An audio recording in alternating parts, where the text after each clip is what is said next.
Halo sobat, gimana nih kabar kalian?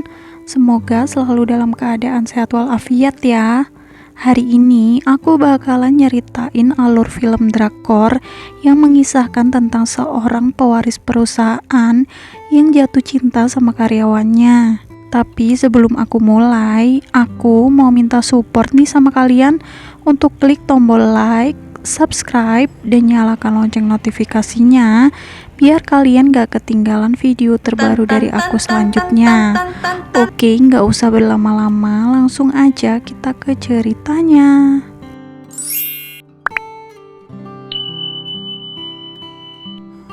Di awal cerita ada seorang cewek yang namanya Chon Sarang lagi ngikutin interview untuk lamaran kerja di Hotel King.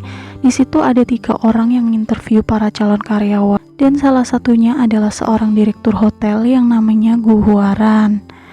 Saat mereka bertiga ngecek dokumen milik Sarang, mereka kaget karena ternyata Sarang bukan lulusan sarjana, padahal yang dicari adalah lulusan sarjana. Tapi untungnya Sarang tetap dipanggil untuk ikut interview. Pas mau masuk, tiba-tiba high heel sepatunya patah satu. Tapi dia tetap berusaha untuk tampil biasa aja. Dalam dokumennya tertulis kalau Sarang hobi main piano dan dia disuruh main piano di situ, padahal di situ nggak ada piano sama sekali. Tapi dia tetap main dengan tangan dan juga mulutnya. Dia juga disuruh senyum. Pulang interview, dia kumpul sama 2 temennya yang namanya Dael dan Pyonghwa. Pas lagi asik makan, tiba-tiba ada seorang cowok yang ngajakin gabung, tapi mereka nolak. Tapi Dael malah minta nomor telepon si cowok itu. Abis itu mereka pun ke diskotik dan seneng-seneng. Besok harinya Sarang dapat telepon dari Hotel King kalau dia diterima kerja. Dia nggak nyangka banget kan. Sedangkan pagi-pagi Guwon udah naik parasut untuk masuk kerja karena dia buru-buru abis dari Pulau Jeju. Dia pun kemudian masuk ke kantor sebagai anak magang. Meski tepat waktu, dia tetap dianggap telat sama atasan. Atasannya bahkan kaget ngeliat dia pakai barang-barang branded mahal. Dan gara-gara itu dia dibilang gak punya otak. Pas udah masuk, dia diajakin ngobrol sama salah satu anak magang juga yang namanya No Sang-sik. Tiba-tiba Guwon dikasih tugas buat fotokopi. Tapi karena gak bisa, dia nyari-nyari dulu tuh di internet. Dan waktu itu No Sang-sik bantuin dia. Tapi pas berkasnya mau difotokopi, tahu-tahu mesin fotokopinya kehabisan tinta dan atasannya nyuruh No Sang-sik buat ngocok tuh tinta. Alhasil tintanya nyembur kemana-mana lah.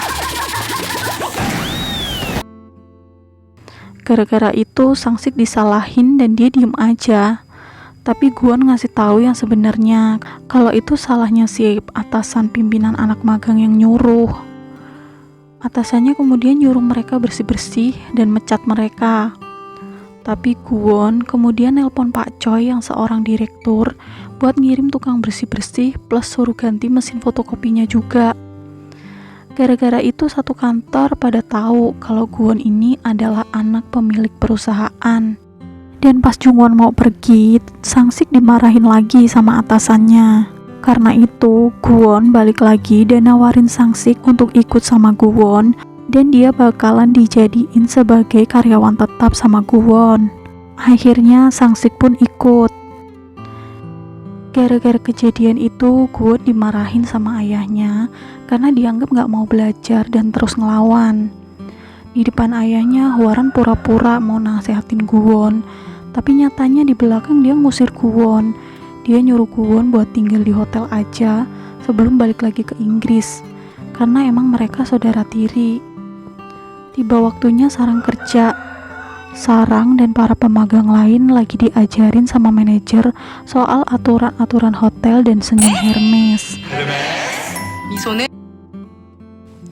Hari pertama kerja, Sarang ditaruh di tempat olahraga buat ngelap keringat yang nempel di alat olahraga dan bersih-bersih. Tapi dia tetap semangat aja. Pyonghwa yang kerja sebagai pramugari juga dapat atasan yang rewel dan nyebelin. Begitupun juga dengan Dael yang dapat bos rese. Guwon yang sultan kalau kemana-mana gak mau bawa-bawa baju. Jadi dia selalu beli. Di hotel dia beli kaos gambar macan. Di tempat fitness, tempat Sarang kerja, ada cowok alay yang caper. Cowok itu angkat beban sambil jerit-jerit gitu. Dia pakai kaos yang sama kayak punya Guwon. Salah satu pegawai hotel juga negur dia gara-gara dia berisik. Tapi dia tuh benar-benar kepedean gitu loh. Dikira yang negur itu suka sama dia. Terus si alay itu bahkan nitip surat buat Sarang yang isinya sangat menjijikan. Dia bahkan ngasih kunci kamarnya. Di saat bersamaan, Guwon mulai olahraga di situ dan pakai kaos macan juga sama kayak cowok alay itu. Sarang langsung nyamperin si kaos macan, padahal dia salah orang. Dia manggil-manggilin Guwon, tapi karena gak denger, Sarang sengaja nyepetin alat olahraganya sampai Guwon jatuh. Sarang juga marah-marah sama Guwon dan langsung pergi. Gak lama kemudian, Hwaran datang dan negur Guwon sampai terjadilah adu argumen yang lumayan sengit di situ. Guwon pun akhirnya pergi. Hwaran keliling-keliling di tempat fitness itu. Kebetulan Sarang ketemu sama Hwaran. Hwaran ngasih pertanyaan-pertanyaan tentang hotel dan Sarang berhasil jawab dengan mulus. Akhirnya dia dipindahin di lobi dengan kontrak 1 tahun. 로비는 호텔 얼굴이야. Waktu demi waktu berlalu, Sarang jadi pegawai terbaik. Gael akhirnya udah nikah. Sarang juga punya pacar. Guwon selama ini tinggal di Inggris. Setelah 7 tahun, Sarang akhirnya jadi pegawai tetap. Guwon yang ada di Inggris tiba-tiba dapat kiriman amplop dari orang misterius.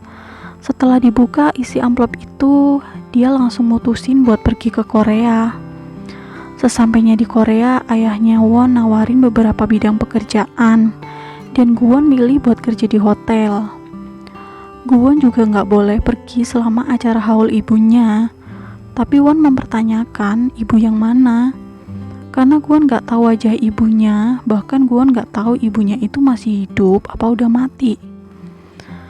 Abis ngobrol sama keluarganya, Guwon ngerasa kesel dan pengen sendiri. Tapi Sangsik tetap mau nemenin, walaupun udah disuruh pergi. Dia bahkan minta jabatan di hotel, coba. Setelah 7 tahun berlalu, kehidupan Sarang sama teman-temannya berubah drastis. Sekarang mereka lagi hadir di acara sekolah anaknya Dael. Mereka yang udah lama gak pernah clubbing, tiba-tiba heboh pas suasana acaranya tuh mirip diskotik. Keesokan harinya Guwon udah mulai kerja, dan waktu mau masuk ke ruang kerja, HP Guwon ketinggalan di kamarnya. Tapi No Sangsik mau nyuruh orang buat ambil. Tapi gak taunya dokumennya juga ketinggalan. Tapi No Sangsik udah keburu pergi. Sedangkan di resepsionis, manajer nyuruh Sarang ngambil HP-nya Guwon. Waktu itu Sarang lagi kebelet, tapi manajer maksa ambil duluan tuh HP baru ke toilet. Akhirnya Sarang ngambil HP sekalian pup di toilet kamarnya Guwon. Toiletnya juga canggih dan ada remote-nya gitu, dan bisa dibikin transparan juga. Guwon menuju kamarnya mau ambil dokumen. Pas dia menuju kamarnya, pas kebetulan Sarang mainin remote toilet itu dan jadi transparan. Seketika mereka sama-sama kaget.